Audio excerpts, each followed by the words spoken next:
Ընտանիքի հետ շփում չէ, դրա համար եմ ասում, իր տղան մեր աշխատակիցն է, Մաքսային ծառայությունում է աշխատում, բավական որակյալ աշխատող է, հայտնի իր տեսակով ու շատ նվիրված պետությանը աշխատում է տղան։ Պարոն Հակոբյան, Աբաջյանի հերոսականությունն ու հերոսությունը ծերունդների համար օրինակ է այսօր։ Ըստ ձեզ պատշաճ կերպով այսօր հերոսները գնահատվում են։ Կարծում եմ այո, միշտ գնահատվել են ու շարունակում են գնահատվել։ Եվ իմ ներկայությունը այստեղ նաև դրա նշանն է։ Իսկ պարոն Հակոբյան, նշան չէ, որ փորձում է Արցախի էջը փակվել, Արցախ անունը հանվել համ մարդկանց բերաններից,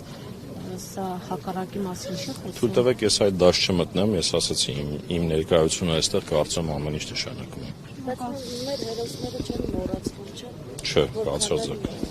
Չեն կարող։ Կարծես վախենում ենք պատերազմից եւ այլն։ Այդպիսի բան չկա։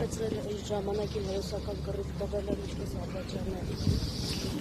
Հերոսներին միշտ պետք է հիշել, միշտ պետք է մեծարել ու իրենց օրինակով շարունակել ապրել։ Ընդ որում հերոսությունը միայն դաշտում չէ, այլ հերոսություն պետք է դրսևորել կյանքի բոլոր ոլորտներում։ Պարոն Հակոբյանը մասնակցել եք խորոված партիի իշխանության քաղաքական։ Այսօր չեմ եղել, ճիշտն ասած, բայց հնարավոր է ինչ-որ մի բայ լինեմ այնտեղ։ Շնորհակալություն։